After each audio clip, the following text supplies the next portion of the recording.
वेद वचन की अनुभव युक्ति वाग विलास सत्संग का आनंद का छाया है। बच्चा समझो, मानव शरीर 96 अंगुल का है। नहीं जानता है तो आज जान लो। अपने को नापना अपने अंगुल से। कैसे नापेगा? पैर से जाकर दीवार के नजदीक खड़े हो जाओ, जहां सिर है वहां पर जैसे डॉक्टर लोग नापते हैं वहां पर चिन्ह खींच दो। खींच दिया, वहां से अंगुल से नापो है तेरी। 4 अंगुल, 8 अंगुल, 12 अंगुल, 16 अंगुल नाप लेगा तो बस तुम्हारी कितना होगा आदमी अपने अंगुल से 96 अंगुल ही होता है। 96 का आधा कितना होगा?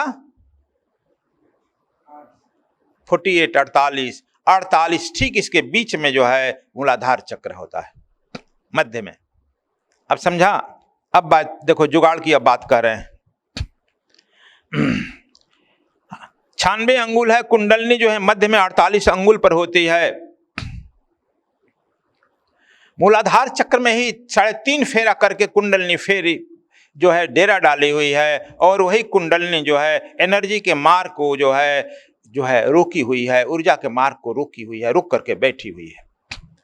इसे जो विभिन्न प्रकार के लोग विभिन्न ढंगों से कुंडलनी को कहते हैं। कोई हठ योग से करता है, कोई राजयोग से करता है, कोई कर्म योग से करता है, कोई सहज योग से करता है, और कोई जो है गुरु के निर्देश में काम करते रहता है। गुरु की अनुकंपा होती है, एक दिन खुश होकर के अपने नजदीक बैठाता है और कपार ठक ठक ठक 2 बार ठोक देता है। उसकी कुंडलनी नीचे से फुफकारती हुई उठती है और जाकर शास्त्रार्थ में मिल जाती है। तत्काल वह समाधि को प्राप्त हो जाता है। लेकिन वह गुरु जो है लगन कठिन मेरे भाई, वह गुरु सेवा कराता है, डांटता है, फटकारता है, जिससे तुम्हारी जो है उस कुंडलनी की जागरण करे तब तू क्षमता बर्दाश्त कर सको। यह नहीं कुंडलनी जब चली तब खून फेंक करके मर गया, बहुआ नियन मर गया खे खे खे करके। इसलिए जो गुरु डांटता है, फटकारता है, काम कराता है, तुम्हें वह पात्रता आ जाए। जब कुंडलनी चलने लगे तो तुम जो है एकदम जीटी रोड के तरह एकदम स्थिर रहो, बिल्कुल तस्त मट नहीं हो रहा है, और तुम्हारी कुंडलनी सहज जाएगी। तो सहजे उन्मुनि जागे सहज मिले रघुराई। कबीर साहब यह कहते हैं कि गुरु अनुकंपा हो जाती है, असहज ही क्षण भर में मिल जाता है। जो जन्मों जन्म से यात्रा नहीं कर पाते हैं वह गुरु की अनुकंपा क्षण भर में प्राप्त करा देता है। इसलिए समझ लो, गुरु इसे ही कहा जाता है गुरु का ऊर्ध्वगामी शक्तिपात। सक्षम गुरु जो है सूक्ष्म शक्ति को चुंबकीय शक्ति के प्रभाव से निम्न स्थिति से प्राण को ऊर्ध्वगामी बना देता है, और यह गुरु के द्वारा शक्तिपात से साधक जो है आध्यात्मिक तथा प्रतिभावान हो जाता है। अहलादनी शक्ति जो है उठ जाती है और वह अनुभव का अनुपम दौर से गुजरने लगता है। यह घटना मेरे साथ घटी है। मैं बहुत जो है देश विदेश हिमालय से दौड़ने के बाद गुरु जी को मैं परेशान कर दिया था।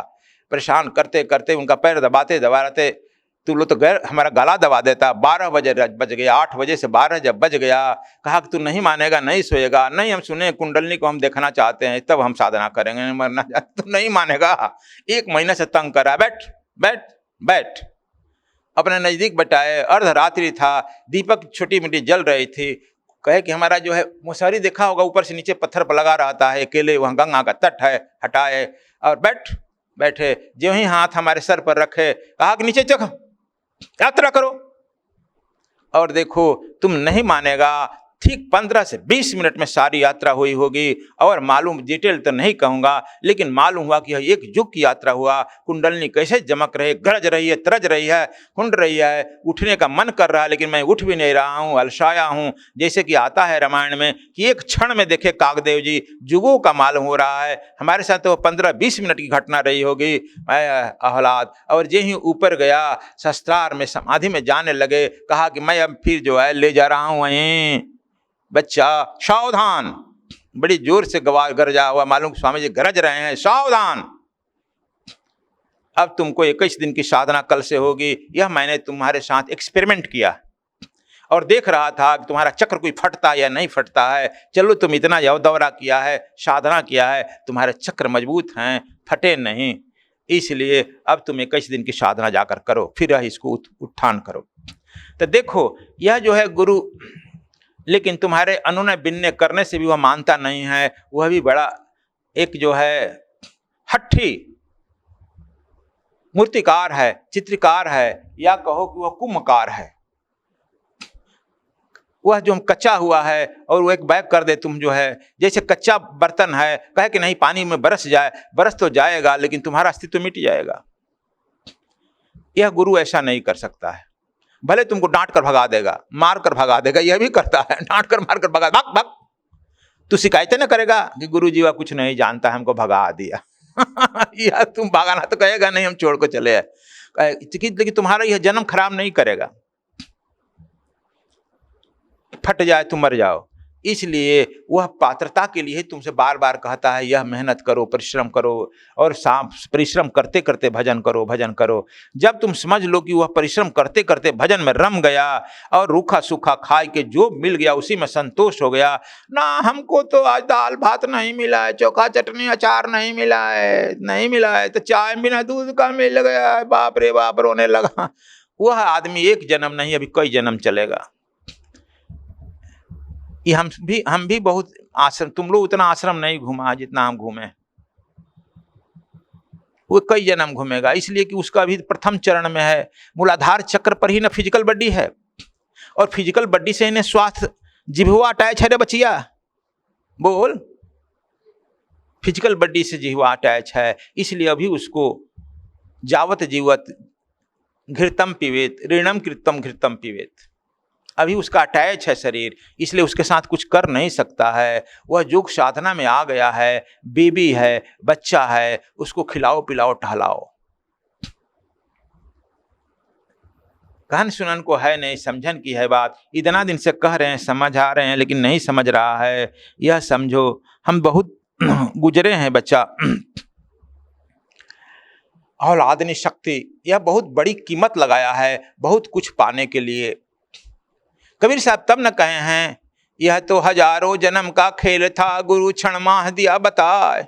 एक जन्म का नहीं, हजारों जन्म का जन्म खेल था, और गुरु का अनुकंपा एक क्षण में, एक जन्म में बता दिए। इतना सस्ता सौदा, यह जन्म जन्म का, हजारों जन्म का खेल था गुरु।